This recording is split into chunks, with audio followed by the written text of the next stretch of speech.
ಎಲ್ರಿಗೂ ನಮಸ್ಕಾರ. ನಾನು ವಿಜಯಕುಮಾರ್ ದಾವಣಗೆರೆ. ಇವತ್ತು ನಾನು ಬಂದಿದ್ದೀನಿ ದಾವಣಗೆರೆಯ ಹೈಸ್ಕೂಲ್ ಮೈದಾನಕ್ಕೆ. ಏನು ಉದ್ದೇಶಕ್ಕೆ ಬಂದೀನಿ ಅಂತ ತಮಗೆಲ್ಲ ಆಲ್ರೆಡಿ ಅರ್ಥ ಆಗಿರ್ಬೋದು. ಇಲ್ಲಿ 7ನೇ ವರ್ಷದ ಹಿಂದೂ ಮಹಾಗಣಪತಿ ಹಬ್ಬಕ್ಕೆ ಸಕಲ ಸಿದ್ಧತೆಯನ್ನು ಕೈಗೊಳ್ಳಲಾಗಿದೆ. ಇಲ್ಲಿ ನೋಡಿ, ಜೊಳ್ಳಿಗುರು ಇದರ ಸಂಸ್ಥಾಪಕರು ಜೊಳ್ಳಿಗುರುವವರು ಹೇಳಿದ್ರು 12 ಜ್ಯೋತಿರ್ಲಿಂಗಗಳನ್ನು ಪ್ರತಿಷ್ಠಾಪನೆ ಮಾಡಲಾಗುತ್ತೆ ಅಂತೇಳಿ. ಇನ್ನು ಗಣೇಶ ಹಬ್ಬಕ್ಕೆ ಇನ್ನು ಕೇವಲ 6-7 ದಿನಗಳ ಬಾಕಿ ಇದ್ದು, ಇದು ಒಂದು ಏನು ಅಂತಿಮ ಹಂತದ ಸಿದ್ಧತೆ ಭಾಳ ಜೋರಾಗಿ ನಡೀತಾ ಇದೆ. ನೋಡಿ, ಇಲ್ಲಿ ಕಳೆದ 1 ತಿಂಗಳಿಂದ ಇದರ ಕೆಲಸ ನಡೀತಾ ಇದೆ.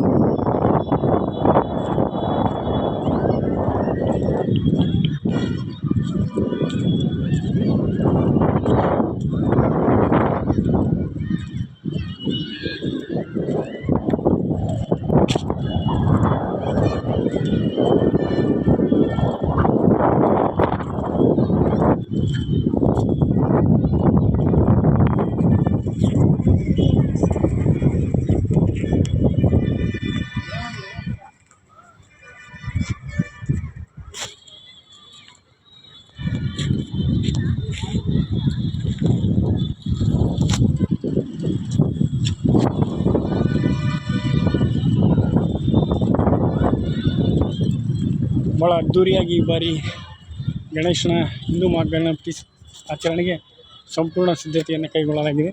ನೋಡ್ರಿ, 12 ಜ್ಯೋತಿರ್ಲಿಂಗಗಳ ಕಳೆದ ಬಾರಿ ಕೇದಾರನಾಥನ ಒಂದು ಇದನ್ನು ಮಾಡಲಾಗಿದೆ. ಈ ಸರಿ ಏನು ಒಂದು ಕಾಶಿ ವಿಶ್ವನಾಥನ ಮಾದರಿಯ ದೇವಸ್ಥಾನ ನಿರ್ಮಿಸಲಾಗ್ತದೆ.